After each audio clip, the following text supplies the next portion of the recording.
Meski P3 telah mendeklarasikan dukungan terhadap Ganjar Pranowo dalam Pilpres mendatang, namun dua rekan koalisinya dalam KIB, yaitu Golkar dan juga PAN, belum mau memutuskan kemana arah dukungan mereka. Meski diklaim solid, namun kini publik mempertanyakan soal tafsir kebersamaan ketika belum ada satu kata kesamaan. Apakah ruang gerak parpol yang belum memutuskan dukungan kini semakin sempit, atau malah akan mampu melahirkan poros baru di luar nama Ganjar Pranowo dan juga Anies Baswedan. Dan untuk membahasnya sudah bersama kami melalui sambungan Zoom Direktur Eksekutif Poltreking Indonesia, Hanta Yuda. Assalamualaikum, selamat malam. Mas Hanta, apa kabar? Selamat malam, Bram. Alhamdulillah, kabar baik. Alhamdulillah, kabar baik. Begitu langsung saja ini Mas, kalau kemarin kemudian ketiga ketum dari KIB sudah menyatakan solid. Jadi publik bagaimana ini akhirnya menafsirkan, memaknai kata solid ini ketika belum ada kesamaan calon, tapi katanya masih solid, masih dalam satu barisan. Apa yang sama begitu? Iya, KIB itu kan koalisi pilpres ya, capresan. Jadi kalau capresnya beda, ya itu bukan koalisi lagi. Ya kalau mau sebut koalisi basa-basi ya bolehlah gitu, basa-basi berkoalisi. Tapi nanti kita lihat ujungnya. Kalau istilahnya P3, kalau ujung-ujungnya ke Ganjar, baru dibilang kompak. Tapi kalau bicara KIB yang awal, saya kira sudah tidak relevan lagi ya. Tapi baiklah, karena mereka mengatakan sedang ada komunikasi, bagi KIB setelah tidak ada P3 sebenarnya punya opsi, Bram. Partai Amanat Nasional dan Partai Golkar itu tanpa P3 pun sebenarnya cukup untuk mengusung pasangan capres-cawapres. Karena melampaui 20% lebih dari perolehan kursi parlemen mereka. Tapi kita tentu tidak yakin ya, kecil kemungkinan mereka akan berkoalisi berdua saja. Kenapa? Karena tidak ada figur capres. Kalau kita perhatikan, sekarang pembentukan peta koalisi itu salah satu variabel yang paling penting itu berpusarnya di elektabilitas capres. Itu konfirmasi di era Pak SBY, Jokowi, dan sekarang terjadi lagi. Kita lihat ketika Anies dideklarasikan, karena Anies punya elektabilitas yang potensial. Ganjar akhirnya PDIP buka katanya Puan atau Ganjar tentang Ganjar karena elektabilitas. Nah, sekarang pun kalau ada dinamika pertemuan-pertemuan, mungkin cawapres belum semuanya. Kita sudah sangat tidak terlalu sulit memprediksi akan muncul capres yang ketiga. Kalau terjadi poros yang ketiga, ya yang elektabilitasnya paling tinggi juga di tiga nama itu, yaitu Prabowo Subianto. Oke, Mas Hanta, kalau begitu artinya kemudian yang belum menentukan yaitu Golkar dan juga PAN akan lebih cenderung kemana tarik-menariknya? Apakah ke Ganjar akan lebih condong atau jangan-jangan ke Prabowo begitu, poros ketiga? P3 kan saya ke sana. Sekarang bagi PAN, kalau bagi saya PAN ini masih 50-50. P3 kan kecenderungannya ada variabel capresnya, cawapres yang mereka bawa. Partai-partai partai-partainya KIB ini kan partai yang potensial menjadi kendaraan politik orang yang ingin jadi cawapres. Sandi, P3, Erick Thohir sudah bulat dengan PAN-nya, Erlangga, belakangan ada Ridwan Kamil dari Golkarnya. Nah kalau bicara P3, PAN itu masih 50-50 menurut saya. Kalau menawarkan Erick lebih diterima di Ganjar, kan ke Ganjar, kalau ke Prabowo, Prabowo.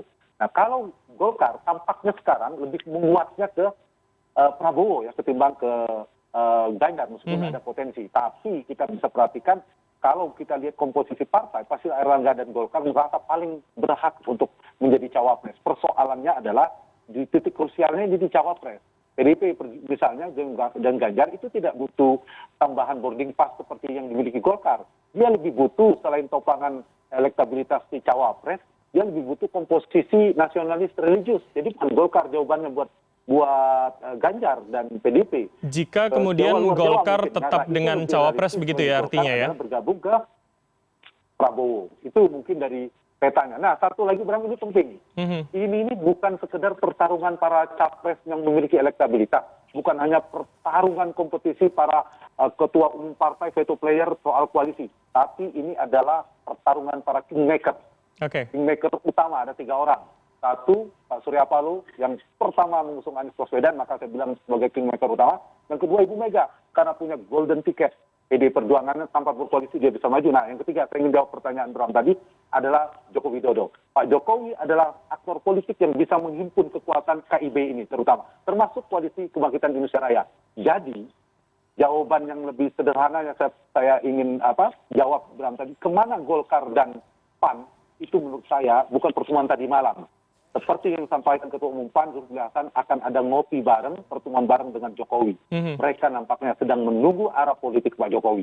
Dan itu juga nanti akan mengkonfirmasi Pak Jokowi akan penuh totalitas di Ganjar, atau sebenarnya beliau meletakkan 2 kaki dukungan sekaligus kepada Ganjar dan juga mungkin kepada Prabowo. Kita lihat pergerakan Oke, partai itu akan kemana. berarti Jadi hingga arah saat Jokowi ini itu kemudian penting untuk membaca arah KIB partai. kemarin ketum ketiga partai ini sudah bertemu, tarik ulurnya adalah soal kuncinya adalah di Jokowi begitu ya, bukan soal kemudian belum ada kesepakatan titik tengah soal siapa cawapres atau bagaimana kemudian Golkar bisa masuk, apakah itu ke Ganjar atau ke Prabowo begitu ya, Mas Hanta?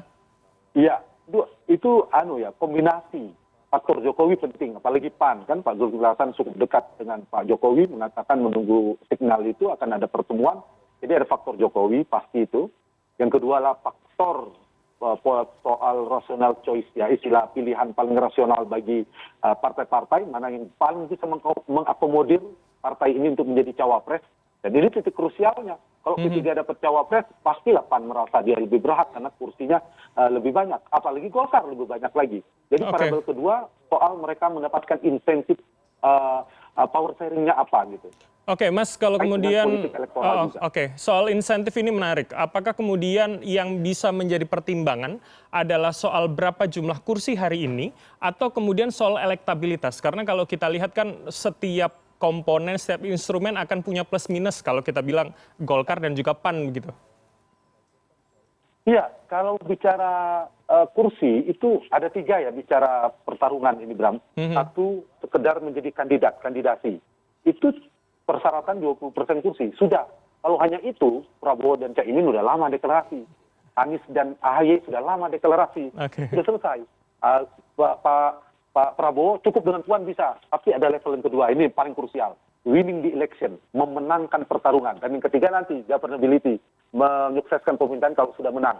Tapi sekarang yang tengah ini, mencari komposisi koalisi dan kombinasi capres-cawapres, ini penting. Karena ini bagian dari strategi memenangkan pertarungan. Karena itulah cawapresnya siapa, partainya siapa saja, bagaimana komposisinya menjadi penting. Kalau keliru memilih cawapres, keliru mencari kawan koalisi, ya bisa tergerus dan bisa kalah. Ini yang saya kira menjadi variabel penting bagi semua partai untuk mempertimbangkan agar mereka menang di sini. Nah, jawaban saya satu lagi terhadap pertanyaan Bram tadi, saya kira menarik ya.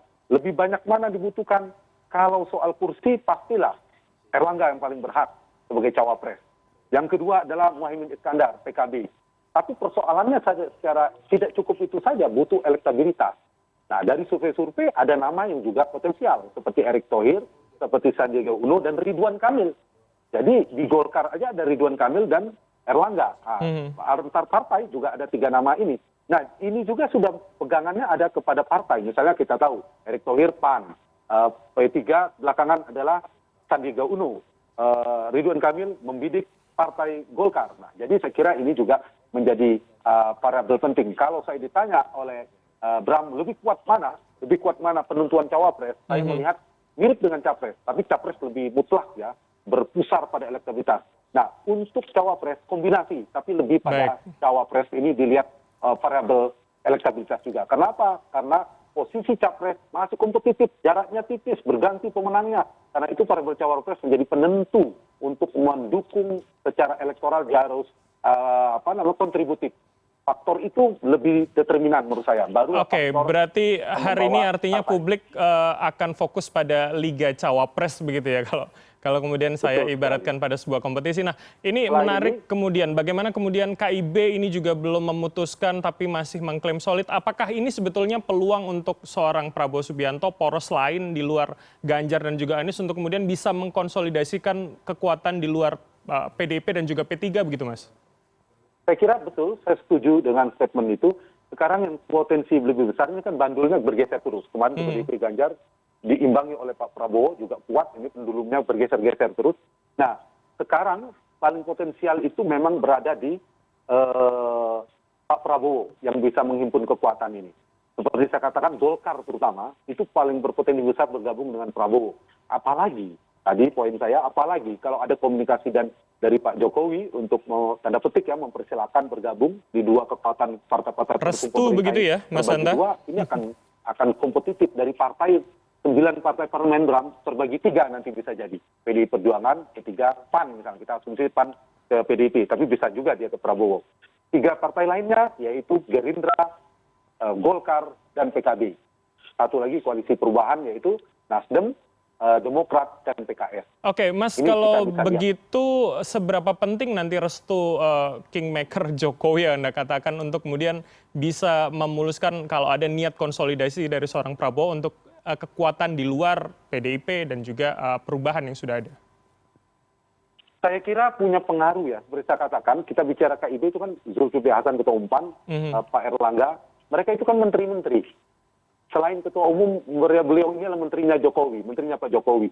Dan mereka cukup dekat, sering berkoordinasi, sehingga yang punya daya, bukan daya kontrol ya, daya lobby, komunikasi untuk menghimpun kekuatan itu menurut saya adalah Jokowi. Jadi begitu Jokowi dan Prabowo masih terlihat dekat, masih dalam satu kubu, meskipun beda partainya, kemudian ada komunikasi itu, tidak menutup kemungkinan pergerakan KIB ini akan ke Pak Prabowo sisanya.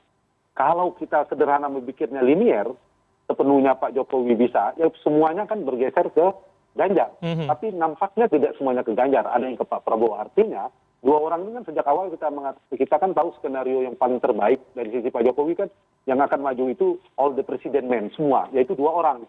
Ganjar dan Prabowo, itu yang terbaik. Tapi menurut kedua, kalau ada yang ketiga, dan nyatanya Anies berpeluang maju, maka kalau bisa digabungkan dua kekuatan besar. Makanya kemarin ada narasi koalisi besar. Sulit akhirnya menyatukan dua kekuatan ini. Siapa mau jadi cawapres? Gerindra dan PDIP sama-sama pengen nomor satu. Akhirnya apa yang terjadi? Kemungkinan kita akan tiga pasang. Ganjar, Prabowo, dan Anies. Oke, Mas Hanta, kalau kemudian terminologinya adalah meletakkan telur pada banyak keranjang gitu oleh ala Jokowi begitu ya, apakah kemudian masih relevan hari ini melihat ada kemungkinan Jokowi juga akan memberikan restunya pada selain Ganjar, selain PDIP yang juga beliau adalah bagian dari PDIP begitu? Kalau secara terang, secara publik, kita mustahil melihat itu. Dalam konteks misalnya Pak Jokowi mengatakan saya netak, tidak, pastilah bersama PD Perjuangan, bersama Ganjar, karena satu partai seperti kemarin pengumuman gitu. Tapi kan kita tidak tahu kalau kemudian ada komunikasi artinya artinya bisa jadi KIB ini terbelah kekuatannya. Nah, ini juga bagian dari kita lihat perkembangan seperti saya menggunakan tadi ya indikasi. Berarti Pak Prabowo itu masih berkoordinasi dengan Pak Jokowi. Lain ceritanya, misalnya Prabowo membangun kekuatan bersama Anies, atau Prabowo seperti 2019. Ini kan tidak. Prabowo adalah menterinya Pak Jokowi. Erlangga menterinya Pak Jokowi. Kemudian Zulkifli Hasan juga menterinya Pak Jokowi. Nah, ini saya kira ada simpul benang merah sebenarnya, ada multi variabel, 3 paling enggak, selain variabel Jokowi, variabel Capres yang menyatukan. Apa magnetnya? Kalau gini Bram, magnet porosnya Prabowo apa? Ya elektabilitas Prabowo nomor 1. Magnet yang kedua apa? Pemersatu, benang pemersatunya, kingmaker mereka siapa? Salah satunya Pak Jokowi. Kita tahu lah KIB Pak Jokowi ya yang salah satu berpengaruh. Dan yang ketiga apa? Si cawapres nanti yang bisa menghimpun lobby-lobby politik di antara kita. Tergantung nanti kesepakatan soal power sharing. Siapa mendapatkan apa, kotel efeknya seperti apa, efek ekor jas siapa yang mendapatkan, insentif elektoralnya siapa yang baginya. Mas Hanta, ini menarik kemudian Anda mengatakan efek ekor jas. Oke, saya menarik lebih luas daripada soal nama cawapres dan capres begitu. Artinya menurut partai, yang lebih hari ini menjadi prioritas adalah bagaimana mereka menanamkan saham pada nama capres dan cawapres, atau kemudian efek ekor jas pada partai pada pemilihan legislatifnya begitu Mas, yang hari ini kemudian menjadi prioritas pertama harus ditentukan. Bagi partai dua-duanya. Tapi kalau saya melihat lebih utama nomor 2 Bram katakan tadi. Kalau partai tidak memperhatikan perolehan kursi dan perolehan partainya, misalnya dia tidak lolos, masuklah ke pasukan ke koalisi yang menang, lalu dia nggak lolos di parlemen, kecil juga dia dapat bagian kursi di kabinet. Jadi dua-duanya itu penting dia sasar. Misalnya partai apa? P3 misalnya, pasti dia nyasar saham paling besar. Oke, dapat menteri apa? Tapi kalau P3 nggak lolos besok, juga bisa dikurang menterinya dalam perjalanan pemerintahan. Jadi dua-duanya. Tapi kalau di mana dimulainya, menurut saya justru targetkan partainya. Kalaupun kalah, dia akan diajak dirangkul seperti Partai Golkar kan. Mau menang kalah pasti itu primadona diajak sudah masuk ke dalam pemerintahan. Jadi bagus. Tadi pertanyaan itu, apa lebih mana? Mereka itulah yang disasar dua itu. Yaitu mendapatkan efek ekor jas supaya partainya mendapatkan suara signifikan. Tapi di saat yang sama juga soal saham politik untuk mendapatkan kursi potensial parlemen kah dan posisi-posisi lainnya. Oke, saling keterkaitan yang tidak bisa ditinggalkan atau diprioritaskan begitu ya, poin satu dan poin kedua. Kita akan tunggu tentunya seperti apa Mas, apa kemudian akan hanya 2 poros atau kemudian menjadi 3 seperti yang kemudian kita bicarakan, yang akan tentu menarik kita perhatikan ke depan. Terima kasih Mas Hanta, Direktur Eksekutif Poltreking Indonesia atas waktu dan insight Anda. Tim juga 2. Oke, kita tunggu seperti apa. Terima kasih, selamat malam, sehat selalu Mas Hanta.